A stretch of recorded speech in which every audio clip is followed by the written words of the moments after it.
시어머니가 제 아이를 때렸어요. 그런데 아무도 저를 믿어주지 않아요. 모두가 시어머니 편이에요. 나는 그 말을 듣는 순간 고개를 들었다. 젊은 여성의 목소리는 떨리고 있었고 눈가에는 눈물 자국이 선명했다. 그녀의 손에 들린 휴대폰 화면에는 아이의 팔에 난 멍 자국 사진이 보였다. 나는 책상 위로 몸을 기울이며 물었다. 정확히 무슨 일이 있었는지 차근차근 말씀해 보시겠어요? 그녀는 한숨을 깊게 내쉬었고 말을 시작했다. 저희 시어머니 이순희 씨는 동네에서 천사예요. 아파트 부녀회장에 봉사활동도 열심히 하시고 교회에서도 존경받는 분이시죠. 모두가 저보고 복받았다고 해요. 그런 시어머니를 모시고 산다고요. 하지만 집안에서의 시어머니는 완전히 다른 사람이었어요. 나는 그녀의 이야기를 들으며 노트에 받아 적기 시작했다. 겉과 속이 다른 사람, 이중적인 태도, 그리고 아무도 믿어주지 않는 피해자의 고립감. 이런 사건들은 생각보다 많았고 해결하기도 까다로웠다. 그녀의 이름은 김민지 씨 32살이었다. 결혼한 지 5년째였고 5살 된 아들 하나를 키우고 있었다. 시어머니와 같은 아파트 단지 내 다른 동에 살고 있었는데 시어머니는 거의 매일 그녀의 집을 방문했다고 했다. 손주를 돌봐준다는 명목이었지만 실제로는 며느리를 감시하고 통제하는 것이 목적인 듯 보였다.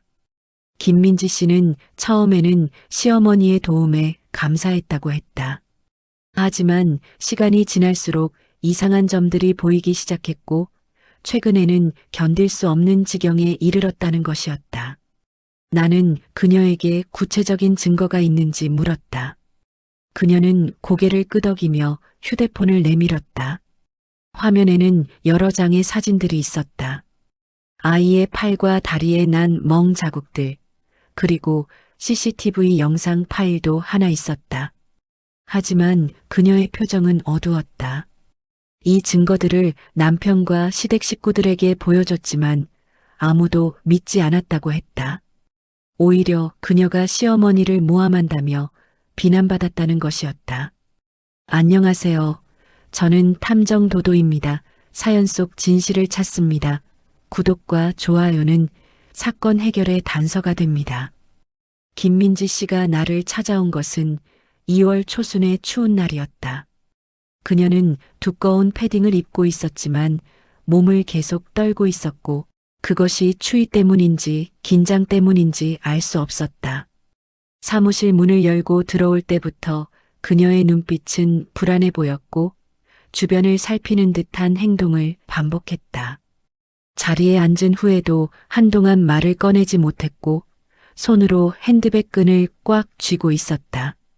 나는 따뜻한 차를 건네며 천천히 말씀하시라고 했고 그제야 그녀는 입을 열었다. 김민지 씨는 결혼 전에 광고회사에서 일했었다고 했다. 남편 박준혁 씨를 만난 것은 회사 선배의 소개였고 3년간의 연애 끝에 결혼했다고 했다. 남편은 중견 건설회사의 과장이었고 성실하고 착한 사람이었다. 시어머니 이순희 씨는 첫 만남부터 며느리를 극진히 대해줬고 결혼 준비 과정에서도 모든 것을 배려해줬다고 했다. 김민지 씨는 그때만 해도 자신이 정말 좋은 시댁을 만났다고 생각했다고 말했다. 결혼 후 첫 1년은 평화로웠다. 시어머니는 일주일에 한두 번 정도 전화를 했고 명절이나 생일 때 선물을 챙겨줬다. 간섭은 거의 없었고 젊은 부부의 생활을 존중해주는 것처럼 보였다. 김민지 씨는 출산 전까지 회사를 다녔고 남편과 함께 맞벌이 생활을 했다. 시어머니는 그런 며느리를 대견하다고 칭찬했고 주변 사람들에게도 며느리 자랑을 많이 했다고 한다. 변화가 시작된 것은 손주가 태어나고 나서였다. 김민지 씨가 아들을 낳자 시어머니의 태도가 조금씩 달라지기 시작했다. 출산 후 산후조리를 위해 산후조리원에 있을 때부터였다. 시어머니는 거의 매일 산후조리원을 찾아왔고 간호사들에게는 친절하고 상냥했지만 둘만 있을 때는 며느리에게 이것저것 지적을 하기 시작했다. 아이를 안는 방법, 수유하는 자세, 기저귀를 채우는 방법까지 모든 것에 간섭했다. 김민지 씨는 처음에는 경험 많은 시어머니의 조언이라고 생각하고 받아들였다. 산후조리원을 나온 후 시어머니는 며느리 집에서 한 달간 함께 지내겠다고 했다. 김민지 씨는 남편과 상의했고 남편은 어머니가 도와주시겠다는데 좋은 일 아니냐며 흔쾌히 승낙했다. 그렇게 시작된 한 달은 김민지 씨에게 악몽과도 같은 시간이었다고 했다. 시어머니는 밤낮으로 며느리의 행동을 감시했고 모든 것을 자기 방식대로 하도록 강요했다. 김민지 씨가 조금이라도 다르게 하면 시어머니는 날카로운 목소리로 지적했다. 하지만 남편이나 다른 사람들 앞에서 시어머니는 완전히 다른 사람이 되었다. 목소리는 부드러워졌고 며느리를 칭찬하고 격려했다. 손주를 돌보는 것도 즐겁고 며느리를 도울 수 있어서 행복하다고 말했다.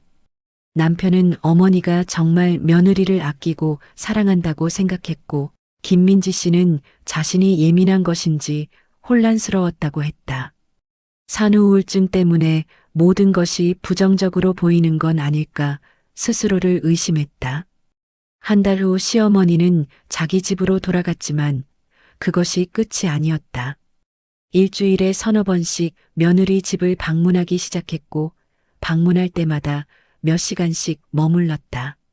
손주를 돌봐준다는 명목이었지만 실제로는 며느리의 집안일, 육아 방식, 심지어 요리하는 방법까지 모든 것을 간섭했다. 김민지 씨는 육아휴직 중이었기 때문에 시어머니의 방문을 피할 수도 없었다. 시어머니는 늘 갑자기 찾아왔고 미리 연락하는 법이 없었다. 시간이 지나면서 시어머니의 간섭은 더욱 심해졌다. 김민지 씨가 친정 부모님을 만나려고 하면 시어머니는 손주가 어린데 외출을 자주 하면 안 된다며 만류했다. 친구들과 약속을 잡으려고 해도 시어머니가 그날 오겠다며 약속을 취소하게 만들었다. 김민지 씨는 점점 고립되어 갔고 자신만의 시간이나 공간이 전혀 없어졌다. 남편에게 이야기했지만 남편은 어머니가 손주를 돌봐주시는데 감사해야 하는 거 아니냐며 오히려 아내를 나무랐다. 가장 견디기 힘든 것은 시어머니의 이중적인 태도였다. 둘만 있을 때 시어머니는 차갑고 날카로웠다.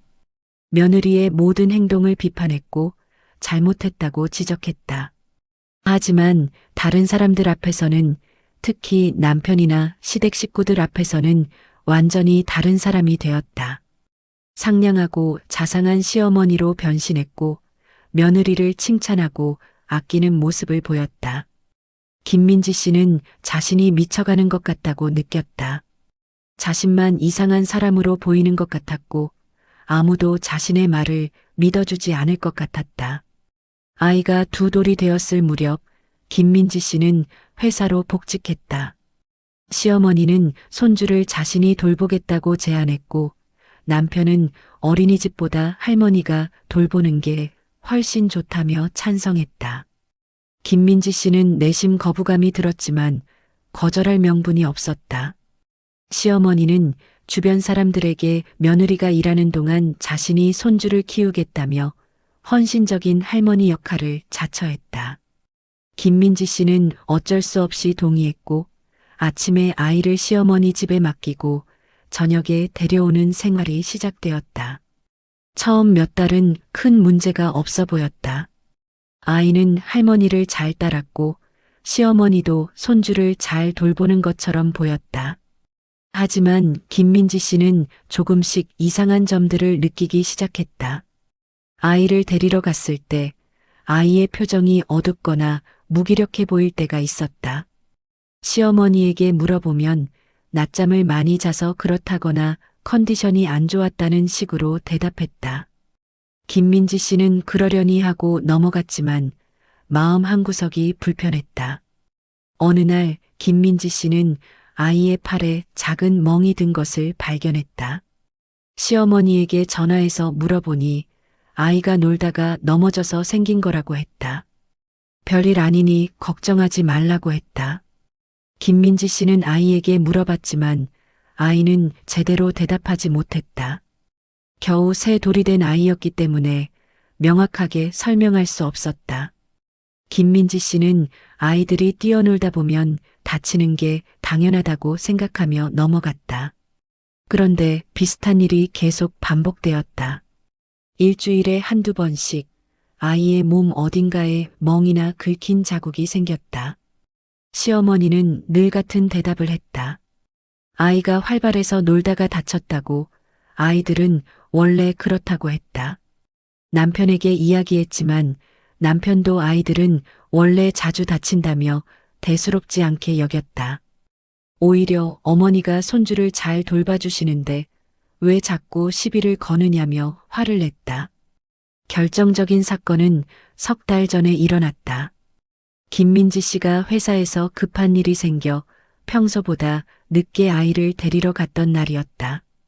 저녁 8시가 넘어서 시어머니 집에 도착했을 때 현관문을 열자마자 아이의 울음소리가 들렸다.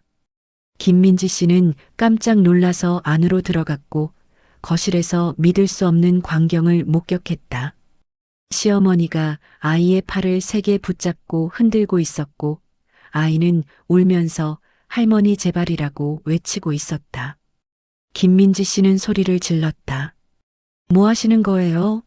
시어머니는 깜짝 놀란 표정으로 며느리를 바라봤고 곧바로 평소의 온화한 표정으로 돌아왔다.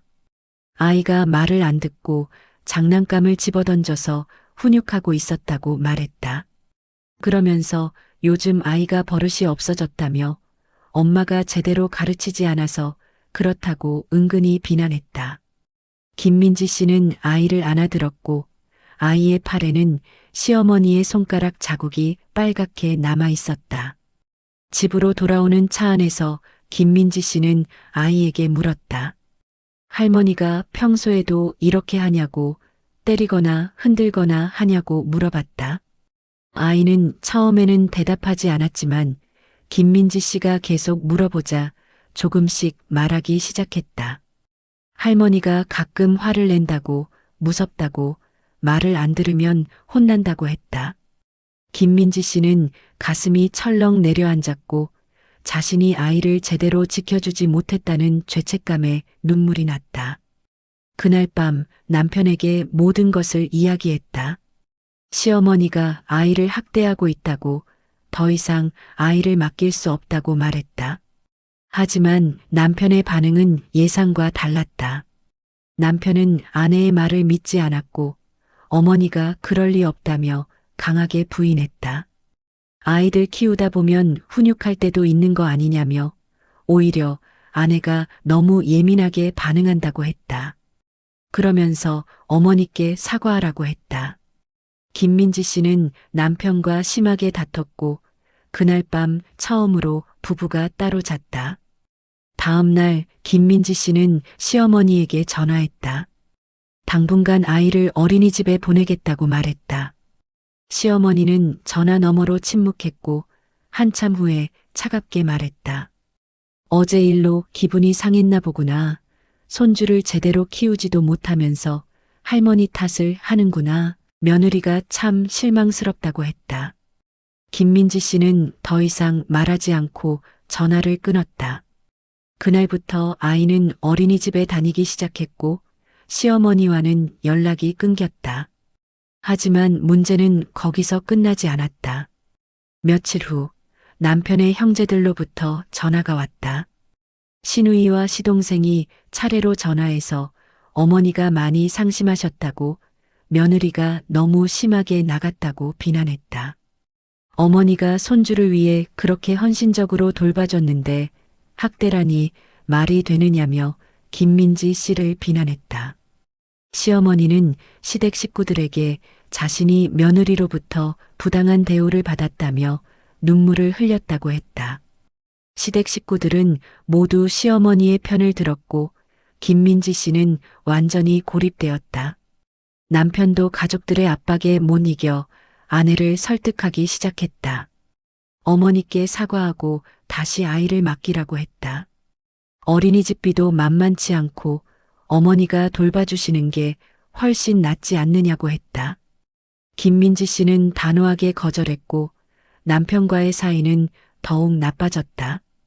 집안 분위기는 냉랭해졌고 남편은 점점 더 어머니 편을 들었다. 김민지 씨는 자신이 이 가정에서 완전히 외톨이가 되었다고 느꼈다.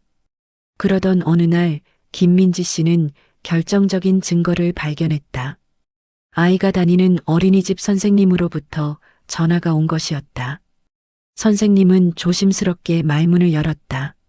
아이가 다른 아이들과 놀 때 유독 공격적이고 자기보다 어린 아이들을 괴롭히는 행동을 보인다고 했다. 그리고 역할놀이를 할 때 할머니 역할을 맡은 아이가 다른 아이를 때리는 신용을 하거나 나쁜 아이라고 소리를 지르는 모습이 관찰되었다고 했다. 김민지 씨는 그 말을 듣고 충격을 받았다. 아이가 시어머니에게 당한 일들을 놀이로 재현하고 있었던 것이다. 그날 저녁 김민지 씨는 아이와 긴 대화를 나눴다. 처음에 아이는 말하기를 꺼려했지만 엄마가 계속 물어보고 격려하자 조금씩 입을 열기 시작했다. 할머니가 자주 화를 냈다고, 밥을 다 먹지 않으면 혼났다고, 장난감을 치우지 않으면 손을 때렸다고 말했다. 그리고 할머니가 이 이야기를 엄마나 아빠에게 하면 안 된다고, 비밀로 해야 한다고 했다고 털어놨다. 김민지 씨는 그날 밤 잠을 이루지 못했다. 자신의 아이가 그런 일을 겪고 있었는데 자신은 전혀 눈치채지 못했다는 사실에 자책감이 밀려왔다. 시어머니는 교묘하게 아이를 협박하고 통제했고 겉으로는 완벽한 할머니의 모습을 유지했던 것이다. 김민지 씨는 더 이상 가만히 있을 수 없다고 결심했다. 증거를 확보해야 한다고 생각했다. 다음 날부터 김민지 씨는 아이의 몸 상태를 매일 사진으로 찍어두기 시작했다. 어린이집에 보내기 전 아침에 한 번, 데리러 온 후 저녁에 한 번씩 촬영했다. 그리고 어린이집 선생님에게 부탁해서 아이의 행동 변화에 대한 기록을 남겨달라고 요청했다. 또한 아이와의 대화를 녹음하기 시작했고 아이가 할머니에 대해 말할 때마다 파일로 저장했다. 한 달 정도 지났을 무렵 김민지 씨는 상당한 양의 증거를 모았다. 아이의 몸에 난 멍 자국 사진들, 어린이집 선생님의 행동 관찰 기록, 아이와의 대화 녹음 파일들이었다. 하지만 이것만으로는 부족하다고 생각했다. 시어머니가 실제로 아이를 학대하는 장면을 직접 증명할 수 있는 것이 필요했다. 그래서 김민지 씨는 과감한 결정을 내렸다. 초소형 카메라를 구입해서 아이의 옷이나 가방에 숨겨두기로 한 것이었다. 초소형 카메라는 온라인에서 쉽게 구할 수 있었다. 김민지 씨는 버튼 모양의 카메라를 주문했고 며칠 후 배송받았다. 카메라는 생각보다 작았고 아이의 옷에 달아도 눈에 띄지 않을 것 같았다. 하지만 막상 카메라를 설치하려니 망설여졌다. 이게 과연 옳은 일인가, 시어머니를 이렇게까지 의심해야 하는가 하는 생각이 들었다. 하지만 아이를 보호해야 한다는 마음이 더 컸고 결국 카메라를 아이의 겉옷 단추 사이에 숨겨두었다. 그날은 마침 시어머니가 김민지 씨에게 먼저 연락을 해온 날이었다. 한 달 넘게 연락을 끊고 지냈는데 갑자기 전화가 온 것이었다. 시어머니는 며느리에게 화해하자고 제안했다. 그동안 서로 오해가 있었던 것 같다며 손주도 보고 싶고 며느리도 힘들 텐데 다시 예전처럼 지내자고 했다. 목소리는 온화했고 진심으로 화해하고 싶어 하는 것처럼 들렸다. 김민지 씨는 내심 놀랐지만 이것이 증거를 확보할 기회라고 생각했다. 김민지 씨는 시어머니의 제안을 받아들였다. 주말에 시댁으로 놀러 가겠다고 했고 시어머니는 매우 기뻐하는 목소리로 기다리겠다고 했다. 주말이 되자 김민지 씨는 남편과 아이를 데리고 시댁을 방문했다. 시어머니는 현관에서부터 환한 미소로 가족을 맞이했고 손주를 끌어안으며 보고 싶었다고 말했다. 남편은 어머니와 아내가 화해한 것에 안도하는 표정이었고 분위기는 화기애애했다. 점심 식사 후 시어머니는 손주와 둘이서 시간을 보내고 싶다며 다른 가족들에게 나가서 커피라도 마시고 오라고 했다. 남편은 아내에게 어머니와 아이를 좀 믿어보라며 설득했고 김민지 씨는 마지못해 동의했다. 하지만 마음속으로는 이것이 바로 원했던 기회라고 생각했다. 아이의 옷에는 여전히 카메라가 숨겨져 있었고 녹화는 계속되고 있었다. 김민지 씨와 남편은 시댁 근처 카페로 갔다. 남편은 어머니와 화해해서 기쁘다며 웃었지만 김민지 씨는 불안한 마음을 감추지 못했다. 1시간 정도 시간을 보낸 후 김민지 씨는 아이가 걱정된다며 집으로 돌아가자고 했다. 남편은 조금 더 있다 가자고 했지만 김민지 씨가 강하게 주장하자 어쩔 수 없이 일어섰다. 시댁으로 돌아왔을 때 거실은 조용했다. 시어머니와 아이는 소파에 나란히 앉아 텔레비전을 보고 있었고 평화로운 모습이었다. 시어머니는 손주와 즐거운 시간을 보냈다며 웃었고 아이도 별다른 이상은 보이지 않았다. 김민지 씨는 아이를 안아들고 옷 상태를 확인했다. 카메라는 여전히 제자리에 있었고 녹화도 계속되고 있었다. 집으로 돌아온 후 김민지 씨는 아이를 재운 뒤 카메라의 영상을 확인했다. 처음에는 별다른 내용이 없었다. 시어머니가 손주와 함께 장난감을 가지고 놀고 과자를 주는 모습이 녹화되어 있었다. 하지만 20분쯤 지났을 때 상황이 바뀌기 시작했다. 아이가 장난감을 제대로 정리하지 않자 시어머니의 목소리 톤이 변했다. 영상 속 시어머니는 아이에게 다시 정리하라고 명령했고 아이가 제대로 하지 못하자 손으로 아이의 손등을 탁 쳤다. 김민지 씨는 숨이 멎는 것 같았다. 영상은 계속되었다. 시어머니는 아이에게 할머니 말을 잘 들어야 한다고 엄마 아빠한테 이야기하면 안 된다고 말했다. 아이가 울먹이자 시어머니는 울지 말라며 목소리를 높였다. 그리고 착한 아이는 울지 않는다며 할머니가 무섭다는 말도 하면 안 된다고 다시 한번 강조했다. 아이는 고개를 끄덕였고 눈물을 닦았다. 시어머니는 그제야 다시 온화한 표정으로 돌아왔고 아이를 쓰다듬으며 착하다고 칭찬했다. 김민지 씨는 영상을 보면서 분노와 슬픔이 동시에 밀려왔다. 자신의 예상이 맞았다는 것이 증명되었지만 동시에 아이가 그런 일을 겪었다는 사실이 너무나 고통스러웠다. 시어머니는 정말로 이중적인 사람이었다. 다른 사람들 앞에서는 자상하고 헌신적인 할머니였지만 아무도 보지 않을 때는 완전히 다른 모습을 드러냈다. 김민지 씨는 이 영상을 남편에게 보여줘야 한다고 생각했다. 다음 날 저녁 남편이 퇴근한 후 김민지 씨는 영상을 보여줬다. 남편은 처음에는 믿지 않으려는 표정이었지만 영상이 진행될수록 얼굴이 굳어갔다. 영상이 끝난 후 남편은 한동안 아무 말도 하지 못했다. 김민지 씨는 남편에게 말했다. 이제 믿겠냐고, 시어머니가 정말로 아이를 학대하고 있다고, 더 이상 이런 일이 반복되어서는 안 된다고 말했다. 하지만 남편의 반응은 예상과 달랐다. 남편은 영상을 다시 보더니 이건 학대라고 할 수 없다고 말했다. 그냥 훈육하는 것이고 예전에는 이 정도는 다 있었던 일이라고 했다.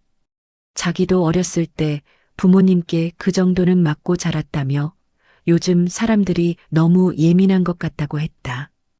김민지 씨는 믿을 수 없었다. 분명히 영상에서 시어머니가 아이를 때리고 협박하는 모습이 나왔는데 남편은 그것을 문제라고 생각하지 않았다. 남편은 오히려 아내를 비난했다. 어머니를 몰래 촬영했다는 것 자체가 잘못이라고, 시어머니를 범죄자 취급하는 거냐고 화를 냈다. 그리고 이 영상을 누구에게도 보여주면 안 된다고, 가족의 수치를 밖으로 드러내서는 안 된다고 말했다. 김민지 씨는 남편과 다시 심하게 다퉜고, 그날 밤 남편은 집을 나가 친구 집에서 잤다. 다음 날 김민지 씨는 친정어머니에게 전화했다. 모든 상황을 설명하고 영상도 보내줬다. 친정어머니는 영상을 보고 분노했다. 당장 경찰에 신고하라고, 그런 시어머니와는 더 이상 연락하지 말라고 했다. 하지만 김민지 씨는 망설였다. 경찰에 신고하면 가족 관계가 완전히 깨질 것이고 남편과의 결혼 생활도 끝날 수 있었다. 아이를 위해서라도 신중해야 했다. 그러던 중 시어머니로부터 다시 연락이 왔다. 이번에는 문자 메시지였다. 주말에 또 놀러 오라는 내용이었고 손주에게 선물도 준비해놨다는 말이 덧붙여져 있었다. 김민지 씨는 그 문자를 보고 소름이 돋았다. 시어머니는 자신이 한 일에 대해 전혀 문제의식을 느끼지 못하는 것 같았다. 오히려 당당했고 자신이 옳다고 믿는 것처럼 보였다. 김민지 씨는 더 이상 혼자서는 이 문제를 해결할 수 없다고 판단했다. 전문가의 도움이 필요했다. 처음에는 변호사를 알아봤지만 이 정도 증거로는 법적 대응이 어렵다는 답변을 들었다.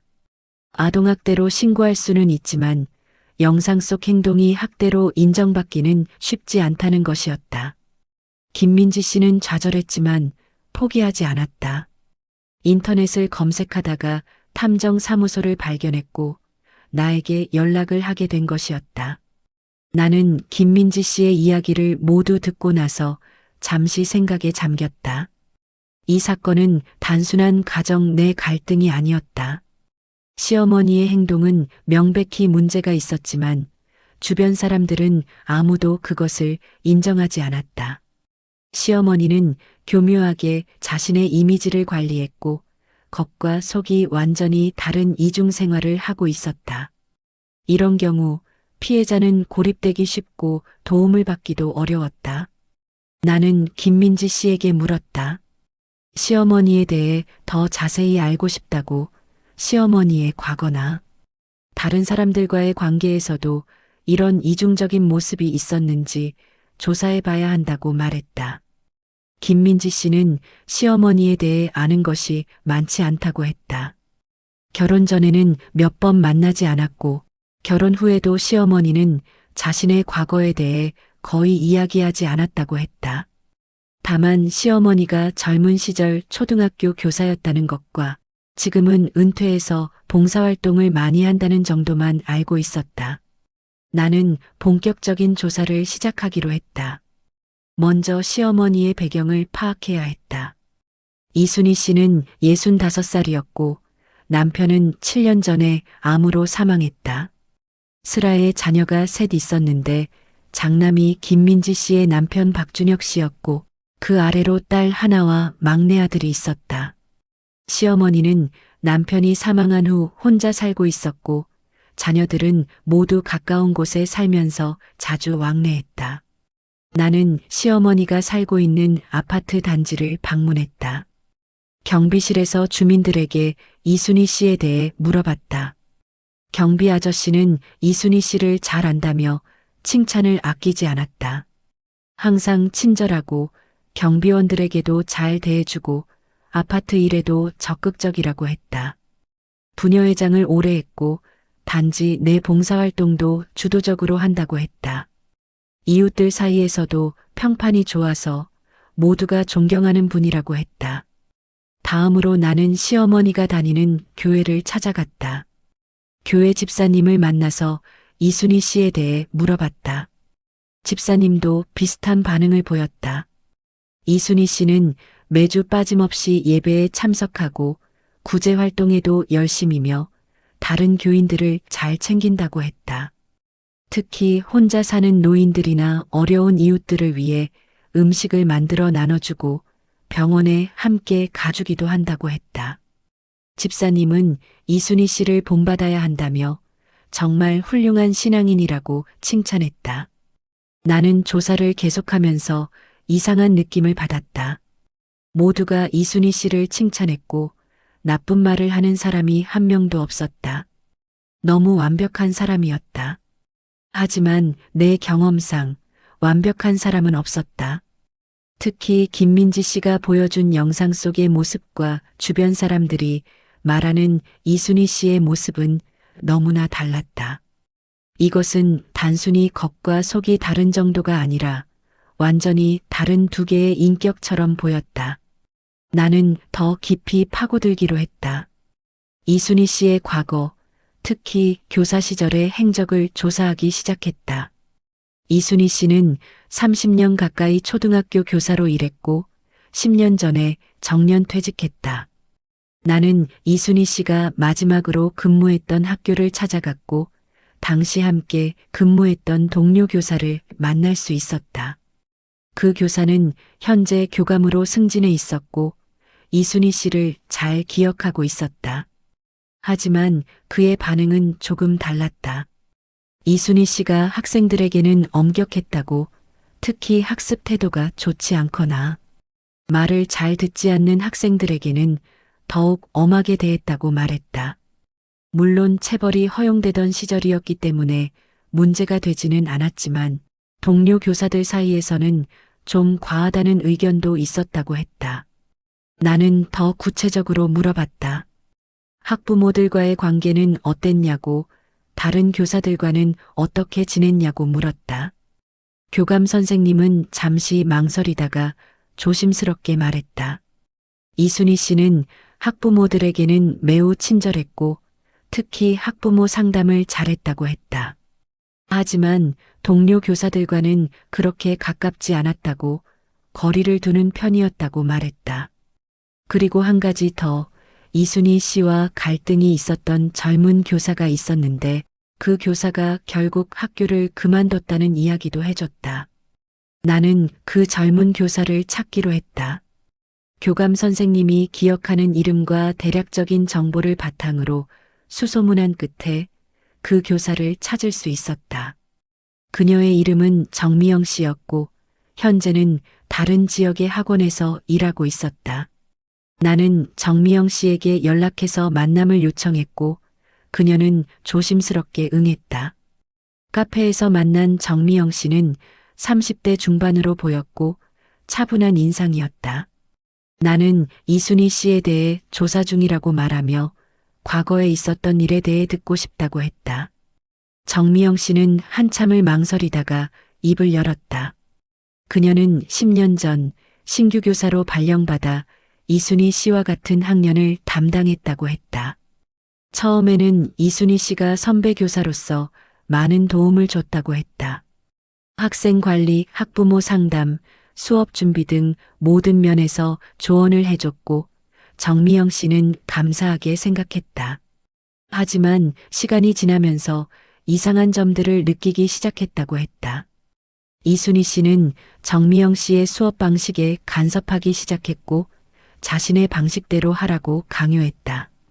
정미영 씨가 자기만의 방식으로 수업을 진행하면 이순희 씨는 그것이 잘못됐다며 지적했다. 처음에는 선배의 조언이라고 생각하고 받아들였지만 점점 더 심해졌다고 했다. 이순희 씨는 정미영 씨의 모든 행동을 감시하는 것처럼 느껴졌고 조금이라도 마음에 들지 않으면 질책했다. 결정적인 사건은 학부모 상담 때 일어났다고 했다. 한 학부모가 정미영 씨의 수업에 대해 불만을 제기했는데 나중에 알고 보니 이순희 씨가 그 학부모에게 정미영 씨에 대한 부정적인 이야기를 했다는 것을 알게 되었다. 이순희 씨는 겉으로는 정미영 씨를 격려하고 도와주는 척했지만 뒤에서는 다른 교사들이나 학부모들에게 정미영 씨가 미숙하다는 이야기를 퍼뜨렸다. 정미영 씨는 학교에서 점점 고립되었고 결국 1년 만에 사직서를 냈다. 나는 정미영 씨의 이야기를 들으며 김민지 씨의 상황과 너무나 비슷하다는 것을 깨달았다. 이순희 씨는 겉으로는 친절하고 도움을 주는 척하지만 실제로는 상대방을 통제하고 지배하려는 성향이 있었다. 그리고 자신의 의도대로 되지 않으면 교묘한 방법으로 상대방을 고립시키고 비난받게 만들었다. 정미영 씨는 지금도 그때 일을 생각하면 괴롭다고 했다. 자신이 뭘 잘못한 건지, 정말 능력이 없었던 건지 자책했다고 했다. 나는 정미영 씨에게 그것은 당신 잘못이 아니었다고 말해줬다. 이순희 씨의 문제였다고, 비슷한 피해를 입은 사람이 또 있다고 말했다. 정미영 씨는 놀라워하며 다른 피해자가 있다면 도움이 되고 싶다고 했다. 필요하다면 증언할 수도 있다고 말했다. 나는 그녀에게 연락처를 남겨달라고 했고 나중에 필요할 때 연락하겠다고 약속했다. 다음으로 나는 이순희 씨의 가족관계를 조사하기로 했다. 특히 다른 자녀들, 즉 신우이와 시동생과의 관계가 궁금했다. 김민지 씨에게 시댁 식구들에 대해 더 자세히 물어봤다. 김민지 씨는 신우이와 시동생 모두 어머니를 매우 존경하고 따른다고 했다. 특히 신우이는 어머니와 거의 매일 통화하고 주말마다 함께 시간을 보낸다고 했다. 시동생도 비슷했다. 어머니의 말씀을 절대적으로 따르고 어머니 편을 항상 든다고 했다. 나는 신우이를 직접 만나보기로 했다. 김민지 씨를 통해 신우이의 연락처를 얻었고 조사 명목으로 만남을 요청했다. 신우이 박은지 씨는 38살이었고 결혼해서 두 아이를 키우고 있었다. 카페에서 만난 박은지 씨는 경계하는 눈빛으로 나를 바라봤다. 나는 가족 간의 갈등을 중재하는 상담사라고 소개했고 김민지 씨와 시어머니 사이의 문제를 해결하고 싶다고 말했다. 박은지 씨는 단호하게 말했다. 문제가 있다면 그것은 며느리 쪽이라고, 어머니는 아무 잘못이 없다고 했다. 어머니가 얼마나 손주를 사랑하고 며느리를 위해 헌신했는데 며느리가 그것을 모르고 배은망덕하게 군다고 비난했다. 나는 조심스럽게 물어봤다. 혹시 어머니가 손주를 너무 엄하게 대하거나 며느리에게 지나치게 간섭하는 것은 아닌지 생각해 본 적 없냐고 물었다. 박은지 씨는 화를 냈다. 그런 식으로 어머니를 모함하는 거냐고, 어머니는 절대 그런 분이 아니라고 소리쳤다.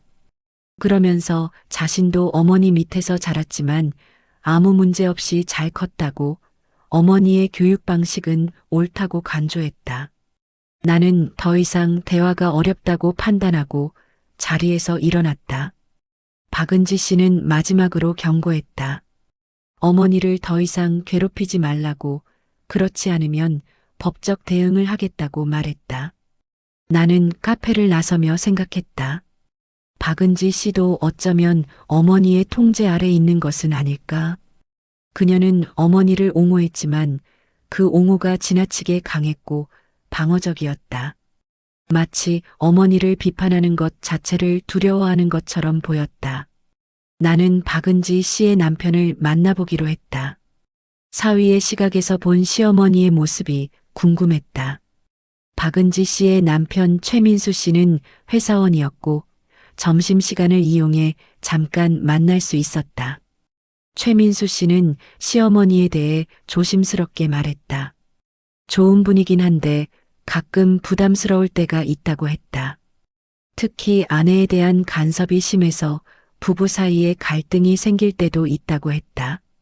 시어머니는 딸의 모든 일에 관여하려 하고 딸도 어머니 말씀을 거스르지 못한다고 했다.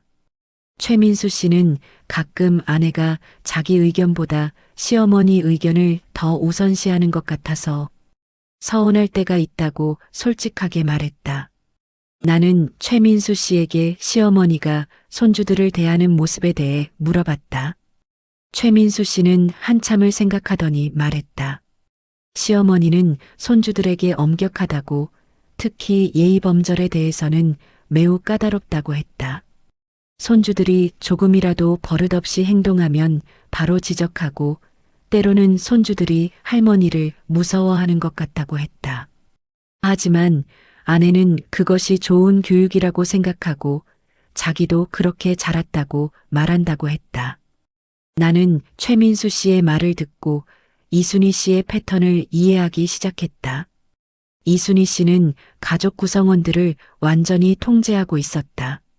특히 딸 박은지 씨는 어릴 때부터 어머니의 엄격한 교육 아래 자랐고 그것이 정상이라고 믿도록 학습되었다. 그래서 지금도 어머니의 행동을 옹호하고 다른 관점을 받아들이지 못하는 것이었다. 이순희 씨는 자신의 권위에 도전하는 사람을 용납하지 않았고 김민지 씨는 바로 그런 존재였다. 나는 이제 시동생 박준수 씨도 만나봐야 한다고 생각했다. 박준수 씨는 30살이었고 미혼이었다. 그는 어머니와 같은 아파트 단지에 살고 있었고 거의 매일 어머니를 찾아뵙는다고 했다. 나는 박준수 씨에게 연락했지만 그는 만남을 거부했다. 전화로 짧게 이야기했는데 그는 형수가 어머니를 괴롭힌다며 분노했다. 어머니가 얼마나 상처받으셨는지 모른다고 자기는 형수를 용서할 수 없다고 말했다. 나는 박준수 씨와 더 이상 대화하지 않았다. 그도 어머니의 영향 아래 완전히 들어가 있었고 객관적인 시각을 가지기 어려워 보였다. 이순희 씨는 자녀들을 자신의 편으로 만드는데 성공했고 그들은 어머니의 방패막이 역할을 하고 있었다. 김민지 씨가 아무리 증거를 제시해도 시댁 식구들이 믿지 않는 이유가 바로 이것이었다. 나는 이제 남편 박준혁 씨에 대해 더 알아봐야 한다고 생각했다. 김민지 씨에게 남편의 어린 시절에 대해 물어봤다. 김민지 씨는 남편이 어린 시절 이야기를 거의 하지 않는다고 했다.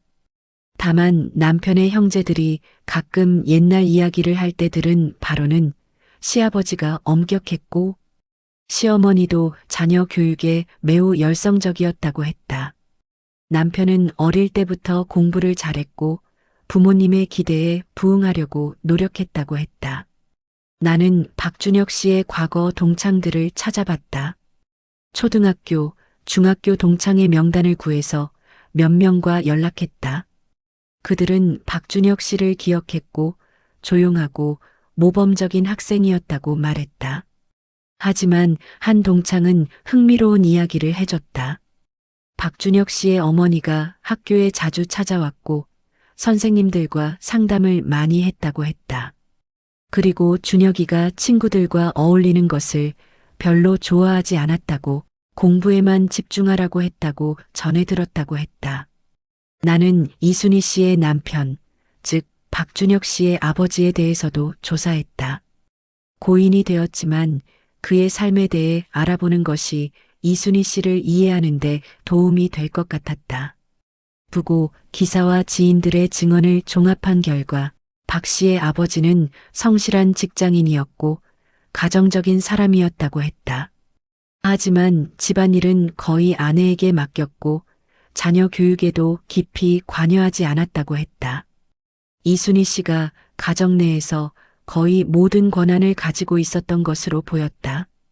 나는 이즈음 김민지 씨에게 연락해서 조사 진행 상황을 보고했다. 이순희 씨는 단순히 성격이 나쁜 사람이 아니라 통제욕이 강하고 이중적인 성향을 가진 사람이었다. 그녀는 외부에서는 완벽한 이미지를 유지하면서 가까운 사람들에게는 자신의 의지를 강요하고 통제했다. 그리고 자신에게 도전하는 사람을 용납하지 않았다. 김민지 씨는 바로 그런 도전자였기 때문에 이순희 씨는 며느리를 제거하거나 굴복시키려 했던 것이었다. 김민지 씨는 내 말을 듣고 울음을 터뜨렸다. 자신이 미친 게 아니었다는 것을 확인받은 것 같다고 했다. 그동안 모두가 자신을 이상한 사람으로 취급했고 자기 자신조차 의심했는데 이제야 진실이 밝혀진 것 같다고 말했다. 나는 김민지 씨에게 이제부터가 중요하다고 말했다. 증거를 확보하고 가족들을 설득하고 아이를 보호하는 것이 우선이라고 했다. 나는 이순희 씨를 직접 만나보기로 결심했다. 지금까지의 조사는 주변 정황만을 파악한 것이었고 본인과 대면해서 직접 확인할 필요가 있었다. 나는 상담사 신분으로 이순희 씨에게 연락했고 며느리와의 갈등을 해결하고 싶다는 명목으로 만남을 요청했다. 이순희 씨는 처음에는 거부했지만 내가 중립적인 입장에서 도와주고 싶다고 설득하자 결국 만나주기로 했다. 이순희 씨의 집을 방문한 날은 화창한 봄날이었다. 아파트는 깔끔하게 정돈되어 있었고 이순희 씨는 단정한 옷차림으로 나를 맞이했다. 그녀는 친절한 미소를 지으며 차를 내왔고 며느리와의 갈등 때문에 마음이 아프다고 말했다. 나는 조심스럽게 질문을 시작했다. 손주를 돌볼 때 어떤 방식으로 대하는지, 며느리와는 어떤 부분에서 의견 차이가 있는지 물어봤다. 이순희 씨는 자신은 손주를 정말 사랑한다고 강조했다. 손주를 위해서라면 무엇이든 할 수 있다고, 그런데 며느리가 자신을 오해하고 있다고 말했다. 자신은 그저 올바른 교육을 하려고 할 뿐인데 며느리는 그것을 간섭이라고 생각한다고 했다. 요즘 젊은 사람들은 아이들을 너무하게 키운다며 그래서 버릇없는 아이들이 많아진다고 비판했다. 나는 조금 더 구체적으로 물어봤다. 손주를 훈육할 때 어떤 방법을 사용하는지, 혹시 체벌을 하는지 물었다. 이순희 씨는 잠시 표정이 굳어졌다가 다시 미소를 지었다. 체벌이라고 할 것까지는 없고 그냥 손등을 가볍게 치는 정도라고 했다. 아이가 잘못했을 때 알려주는 것이고 그 정도는 교육의 일부라고 주장했다. 그리고 자기도 자녀들을 그렇게 키웠는데 다들 잘 자랐다며 자신의 교육 방식을 정당화했다. 나는 김민지 씨가 제공한 영상에 대해 은근히 언급했다. 혹시 손주와 단둘이 있을 때 조금 더 엄격하게 대하는 건 아닌지, 다른 사람들 앞에서와는 다른 모습을 보이는 건 아닌지 물어봤다. 이순희 씨는 순간 날카로운 눈빛을 보였다가 다시 온화한 표정으로 돌아왔다. 그런 말을 며느리가 했느냐고, 며느리가 자신을 어떤 사람으로 만들려고 하는 거냐며 목소리를 높였다. 나는 진정시키며 단지 양쪽의 이야기를 모두 듣고 싶었을 뿐이라고 말했다. 이순희 씨는 심호흡을 하고 다시 차분해졌다. 그녀는 말했다. 며느리가 자신을 나쁜 사람으로 만들려고 한다고, 주변 사람들에게 거짓말을 퍼뜨린다고 했다. 하지만 자신은 결백하다고, 손주를 사랑하고 며느리를 위해 헌신했을 뿐이라고 강조했다. 그러면서 눈물까지 보였다. 나는 이순희 씨의 연기를 보며 소름이 돋았다. 그녀는 정말로 자신이 피해자라고 믿는 것 같았다. 아니면 완벽하게 연기하는 것인지 구분이 안 될 정도였다. 나는 더 이상 대화해봐야 소용없다고 판단하고 자리에서 일어났다. 이순희 씨는 나를 배웅하며 다시 온화한 미소를 지었다. 며느리를 잘 설득해달라고, 가족이 화목하게 지낼 수 있도록 도와달라고 부탁했다. 나는 이순희 씨의 집을 나오며 확신했다.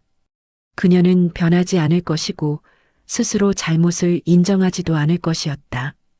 이제 필요한 것은 명확한 증거와 가족들의 각성이었다. 나는 김민지 씨에게 연락해서 대면 상황을 만들자고 제안했다. 시댁 식구들 모두가 모인 자리에서 증거를 공개하고 진실을 직면하게 하는 것이었다. 김민지 씨는 두려워했다. 그런 자리가 오히려 상황을 악화시킬 수도 있다고 걱정했다. 하지만 나는 이것이 유일한 방법이라고 설득했다. 더 이상 숨기고 피하는 것은 해결책이 아니라고, 진실을 공개하고 가족들이 선택하게 해야 한다고 말했다. 김민지 씨는 고민 끝에 동의했고 우리는 가족회의를 준비하기 시작했다. 김민지 씨는 남편에게 가족회의를 제안했다. 시어머니와의 문제를 한 번에 정리하고 싶다고, 모두가 모인 자리에서 이야기하자고 했다. 남편은 처음에는 거부했지만 김민지 씨가 이혼을 생각 중이라고 말하자 놀라며 회의에 동의했다. 시어머니와 시댁 식구들에게도 연락이 갔고 모두 주말에 시댁에 모이기로 했다. 회의 당일 나는 김민지 씨와 함께 시댁을 방문했다. 거실에는 이순희 씨, 박준혁 씨, 박은지 씨 부부, 박준수 씨가 모여 있었다. 모두 긴장한 표정이었고 특히 이순희 씨는 나를 보자 의아한 표정을 지었다. 김민지 씨는 나를 소개하며 탐정을 고용해서 조사를 진행했다고 말했다. 시댁 식구들은 충격을 받은 표정이었고 박은지 씨는 당장 항의했다. 어머니를 조사하다니 그게 며느리가 할 짓이냐며 화를 냈다. 나는 침착하게 말했다. 저는 중립적인 입장에서 사실관계를 조사했을 뿐이라고, 그리고 여러분이 알아야 할 진실이 있다고 말했다. 나는 노트북을 꺼내서 준비한 자료들을 보여주기 시작했다. 먼저 아이의 몸에 난 멍 자국 사진들을 보여줬다. 김민지 씨가 몇 달에 걸쳐 기록한 사진들이었고 시기별로 정리되어 있었다. 시댁 식구들은 사진을 보며 당황했지만 여전히 믿지 않으려는 눈치였다. 다음으로 나는 어린이집 선생님의 증언과 행동 관찰 기록을 보여줬다. 아이가 공격적인 행동을 보였고 할머니를 흉내내며 다른 아이를 때리는 신용을 했다는 내용이었다. 박준혁 씨는 그것만으로는 어머니가 아이를 학대했다는 증거가 될 수 없다며 반박했다. 아이들은 원래 상상력이 풍부하고 어른들의 행동을 흉내낸다고 말했다. 나는 고개를 끄덕이며 그래서 더 확실한 증거를 준비했다고 말했다. 노트북 화면에 영상을 재생했다. 이순희 씨와 손주가 단둘이 있는 장면이 나왔고 시어머니가 아이를 훈육하는 모습이 담겨 있었다. 아이의 손등을 치고 큰 소리로 꾸짖고 엄마 아빠에게 말하면 안 된다고 협박하는 장면이었다. 거실은 순간 정적에 휩싸였다. 박준혁 씨는 화면을 뚫어지게 바라봤고 얼굴이 창백해졌다. 박은지 씨는 입을 막고 충격을 받은 표정이었다. 박준수 씨는 어머니를 바라봤고 이순희 씨는 아무 말도 하지 않았다. 나는 영상을 멈추고 말했다. 이것이 여러분이 모르던 진실이라고. 이순희 씨는 겉으로는 자상한 할머니였지만 아무도 보지 않을 때는 완전히 다른 사람이었다고 설명했다. 이순희 씨가 입을 열었다. 목소리는 떨리고 있었다. 그건 훈육이었다고, 손주가 잘못했기 때문에 가르친 것이라고 변명했다. 요즘 아이들은 버릇이 없어서 엄하게 가르쳐야 한다고, 자기도 자식들을 그렇게 키웠다고 말했다. 하지만 그녀의 목소리에는 확신이 없었고 손은 미세하게 떨리고 있었다. 박은지 씨가 어머니를 바라보며 물었다. 어머니, 저희도 어렸을 때 이렇게 하셨어요? 이순희 씨는 대답하지 못했다. 박은지 씨는 계속 말했다. 저는 어렸을 때 어머니가 무서웠어요. 친구들 앞에서는 자상하셨지만 집에서는 항상 엄격하셨죠. 제가 조금이라도 실수하면 혼났고 어머니 말씀을 어기면 안 됐어요. 저는 그게 당연한 줄 알았어요. 하지만 지금 이 영상을 보니 이게 정상이 아니었던 것 같아요. 박준수 씨도 고개를 끄덕였다. 자신도 어릴 때 어머니를 두려워했다고, 형과 누나도 마찬가지였을 것이라고 말했다. 우리는 어머니의 사랑을 받았지만 동시에 어머니의 통제 아래 있었다고 털어놨다. 그리고 지금까지 그것을 인정하고 싶지 않았다고, 어머니를 실망시키고 싶지 않았다고 말했다. 박준혁 씨는 눈물을 흘리기 시작했다. 아내에게 미안하다고, 자신이 어머니만 믿고 아내의 말을 듣지 않았다고 사과했다. 어머니가 그럴 리 없다고 생각했지만 사실은 자신이 진실을 외면하고 싶었던 것이라고 고백했다. 어머니의 사랑이 때로는 과했고 통제적이었다는 것을 어렴풋이 알고 있었지만 인정하지 않았다고 말했다. 이순희 씨는 자녀들의 말을 들으며 눈물을 흘렸다. 하지만 그것이 후회의 눈물인지 자신이 무너지는 것에 대한 슬픔인지 알 수 없었다. 그녀는 떨리는 목소리로 말했다. 나는 너희들을 사랑했다고, 최선을 다해서 키웠다고, 잘못한 게 있다면 미안하다고 말했다. 하지만 그녀의 사과는 진심이라기보다는 상황을 모면하기 위한 것처럼 들렸다. 나는 이순희 씨에게 직접 물었다. 정말로 자신이 잘못했다고 생각하는지, 앞으로 어떻게 할 것인지 물어봤다. 이순희 씨는 한참을 침묵하다가 대답했다. 자신은 틀리지 않았다고, 다만 시대가 변했고 사람들의 생각이 달라진 것뿐이라고 말했다. 손주를 사랑하는 마음은 진심이었고 다만 방법이 잘못됐을지도 모른다고 인정했다. 하지만 고치겠다는 말은 하지 않았다. 본편 파트 8. 그날 가족회의는 무거운 분위기 속에 끝났다. 명확한 결론이 나지는 않았지만 적어도 진실은 드러났다. 시댁 식구들은 이제 이순희 씨의 이중적인 모습을 알게 되었고 각자 그것을 어떻게 받아들일지 고민해야 했다. 김민지 씨는 남편과 함께 집으로 돌아왔고 그날 밤 부부는 긴 대화를 나눴다. 박준혁 씨는 아내에게 진심으로 사과했다. 그동안 아내가 얼마나 힘들었을지 이해하지 못했다고, 앞으로는 아내와 아이를 최우선으로 생각하겠다고 약속했다. 그리고 어머니와는 거리를 두기로 결정했다. 당분간 만나지 않고 어머니가 진정으로 변화하는 모습을 보일 때까지 기다리기로 했다. 며칠 후 박은지 씨가 김민지 씨에게 연락을 했다. 전화 너머로 박은지 씨의 목소리는 조심스러웠다. 그동안 며느리를 오해했다며 사과했고 자신도 어머니의 문제를 깨닫게 되었다고 말했다. 남편과 상담을 받기로 했고 어머니와의 관계도 재정립하기로 했다고 했다. 어머니를 사랑하지만 동시에 건강한 경계가 필요하다는 것을 인정했다. 박준수 씨도 변화를 보였다. 그는 어머니에게 솔직하게 말했다. 어머니의 교육 방식이 자신에게 상처를 주었다고, 이제는 독립적인 삶을 살고 싶다고 말했다. 이순희 씨는 처음에는 받아들이지 못했지만 막내 아들마저 자신을 떠나려 하자 충격을 받았다. 이순희 씨는 혼자 남겨졌다. 자녀들은 여전히 연락하고 만났지만 예전처럼 자주는 아니었다. 그리고 무엇보다 그녀의 말에 무조건 따르지 않았다. 이순희 씨는 자신의 삶을 돌아보기 시작했다. 왜 자신은 이렇게 되었을까? 왜 다른 사람들을 통제하려 했을까 생각했다. 하지만 쉽게 답을 찾을 수 없었다.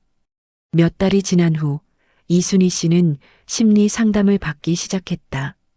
박은지 씨가 권유했고 처음에는 거부했지만 결국 받아들였다. 상담 과정에서 이순희 씨는 자신의 과거와 마주했다. 그녀 자신도 어렸을 때 엄격한 부모 밑에서 자랐고 사랑을 조건부로만 받았다는 것을 깨달았다. 그래서 자신도 자녀들에게 같은 방식으로 대했던 것이었다. 완벽해야만 사랑받을 수 있다고 믿었고 그것을 자녀들에게도 강요했던 것이다. 상담사는 이순희 씨에게 변화는 쉽지 않지만 가능하다고 말했다. 먼저 자신의 문제를 인정하고 진심으로 사과하고 새로운 방식으로 관계를 만들어가야 한다고 조언했다. 이순희 씨는 천천히 변하기 시작했다. 완벽하지는 않았지만 적어도 노력하는 모습을 보였다.